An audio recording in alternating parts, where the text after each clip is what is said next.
This kind of gives you guys an idea. These are the forces, the U.S. forces in Vietnam. You'll see the peak is at 1968, so it's a nice bell curve. Battle deaths will peak in 1968. Next slide.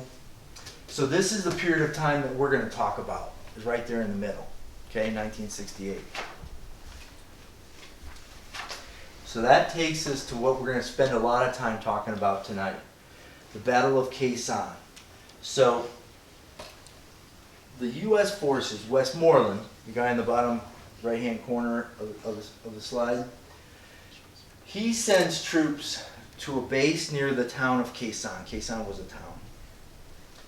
And it was there because the North Vietnamese used something called the Ho Chi Minh Trail. That's what they brought the supplies down, the ammo, the people, the medical supplies. And it wasn't just a trail. It was a whole network of trails. So Khe Sanh was about 14 miles from the DMZ. It was near the Ho Chi Minh Trail, so we could control it. And then there's a major. Yeah. DMZ. The demilitarized zone. So when they split, thank you. When they split north and south, they came up with a demilitarized zone, a couple miles wide, I think. And we still have one today in Korea, between North and South Korea. And when Dennis and I had breakfast last Saturday, do you remember what you said about the demilitarized zone? It's never demilitarized. It wasn't demilitarized. And what does that mean for the kids? That means that's an area where there's no combatants, no hostility. It's kind of like a peace zone. A peace supposed zone. to be. Yeah. Laid with a lot of mines. Right. Yeah. So, Westmoreland wants some people to monitor the Ho Chi Minh Trail. And then east to west, there's Route 9, Highway 9, which is barely a two-road road at the time. And that was in east-west. So it was a key place for the Americans to control. So he sends 6,000 Marines there. There weren't as many in '67. By January, we have 6,000 Marines there. Meanwhile, this will geek you out, we're dropping all kinds of sensors in the jungle. And these sensors are to detect movements of like vehicles or feet. It can even pick up talking. So there's stories about the Americans hearing people, the North Vietnamese, picking these sensors up and talking like, what is this? And they could hear it. So come late December, early January, the sensors are going crazy. So these 6,000 are at this little isolated base, and the sensors are going crazy. And then a defector from North Vietnam comes over into the American lines, and he says, they're coming. So the guys with Dennis didn't quite know what they're coming means, but they would find out. They're coming.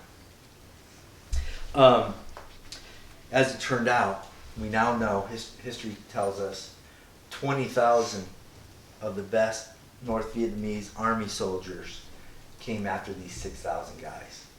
They cut them off. There was no land supply. They could only get supplied by air.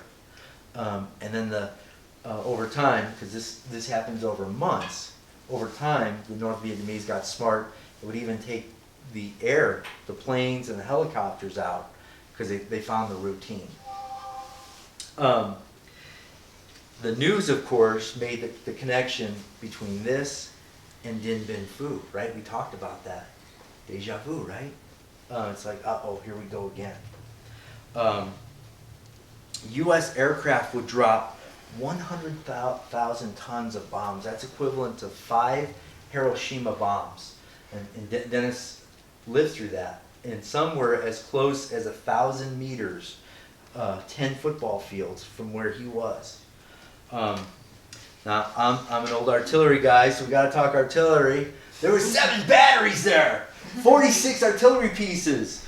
They fired 160,000 shells, which I'm sure was fun for like the first week. And then it was probably like, we're over this, right? You all were probably like, all right, we're good. So 3 million Americans would go to Vietnam. Only 6,000 will have sat in Khe Sanh, and Dennis is one of them. Dennis was 19 years old. He was a member of 1st Battalion, 9th Marines. To this day, they're known as the Walking Dead. When I was in, their big placard on their battalion headquarters, it's the Walking Dead in Okinawa.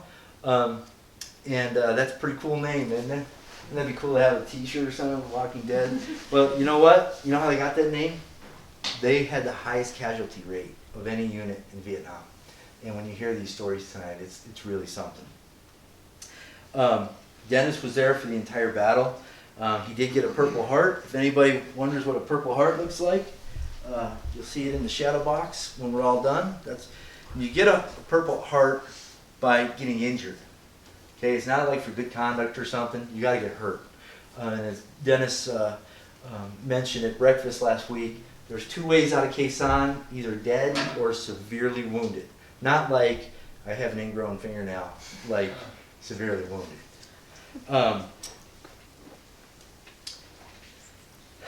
Dennis is going to talk about, when you get a chance to talk to him about this, he talks about the mayhem and the terror. And he talks about the demons. And this is what he's had to live with, and that's one of the things we're going to get out of all this. Not just the history, but the sacrifice that people have made.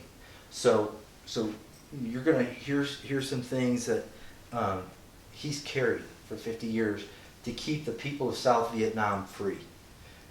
We weren't there to take their oil and all the different things. It was to keep the people of South Vietnam free, and ultimately the domino effect to keep us free. And not only did he endure the hardship for all those months, but he's carried this too. The other thing I just want to warn you guys about, as an infantryman, he's going to go back as a former Marine. With these stories, he's going to go back and Marines use certain words. It's going to stay PG-13, but there might be some swear words. I promise you won't have Tourette's when you leave, but just know that. So let me familiarize you with this. So we saw where Khe Sanh was. This is the base, and these maps will be up here if Dennis wants to talk about it. And then this is out a little bit. So some of the battles are going to happen out on these hills as well. Before I sit down and invite Dennis up, I just want to bring your attention to some things. This is so cool. We already talked about the jungle boots. That's what he wore in Vietnam. These pants, these will be up here afterwards, are the ones he's wearing in that picture. And that's at Khe Sanh. So that's like late March, early April. He's fixing to move out of the base, and they're going to do some patrolling, and he's going to have some whole new battles. A helmet from a North Vietnamese army soldier. Interestingly enough, a cross, a Christian cross that was taken from an NVA soldier. An NVA pack, his helmet. It's going to be fascinating. So now that we're oriented, let's meet Mr. Sykes.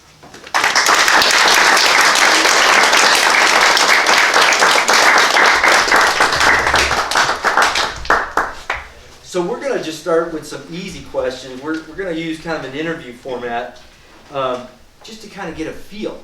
So what's it like to live underground for 3 months with no electricity and so on?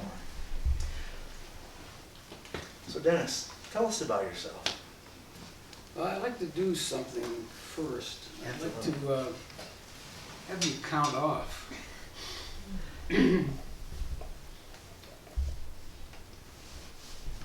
Demons that he, sorry man, the demons that he talked about, you live with and you can't control them. They come and take you, you don't control them. So I may have a little problems emotionally sometimes, particularly when I look at young people and think about stuff I haven't dealt with for a long time. So what I'd like to do is have you count off 1, 2, 1, 2, 1, 2, like that. Go ahead and start with 1. Go ahead, yeah, 1. 2. 1, 2, 1. Now you're going to be a 3, okay? 1, 2, 1, 2, 1. 3. 1, 2. 1. 1, You're a 3. 2, 2. 1. Okay, 1. Okay, 3. You're a 3. 1, 2. 1. 2. Okay. Everybody remember your number.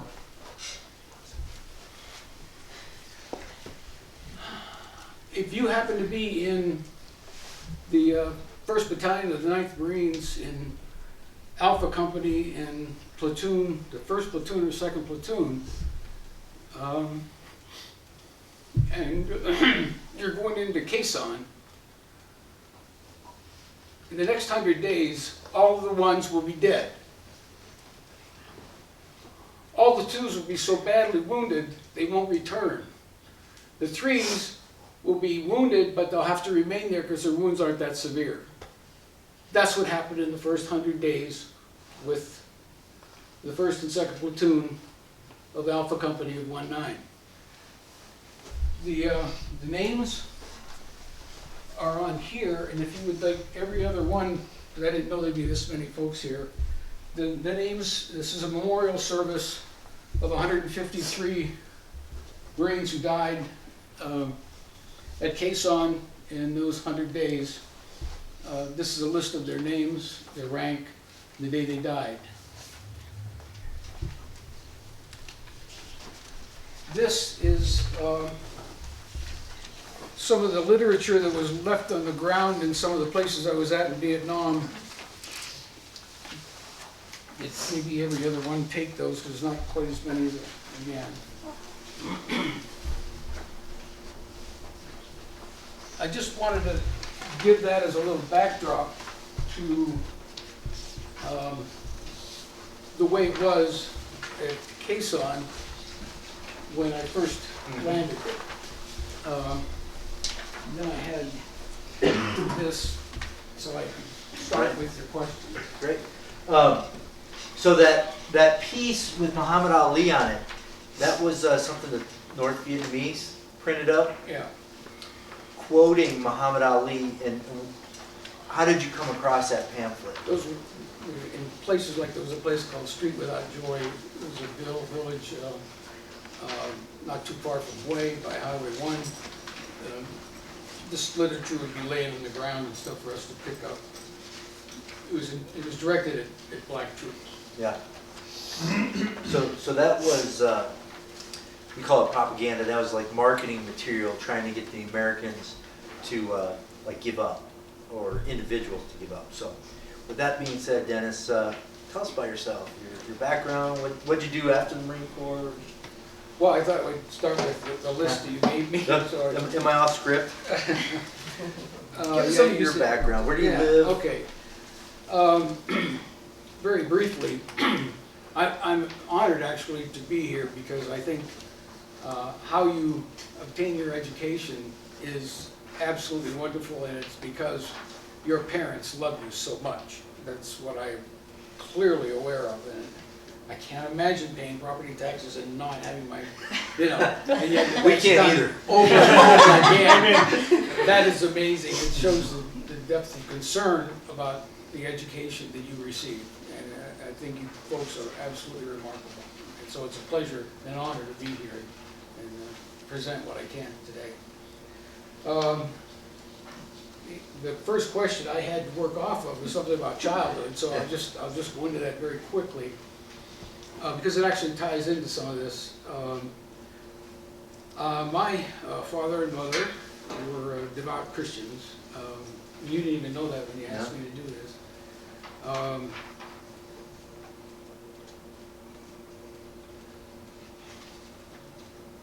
I had 3 brothers and a sister.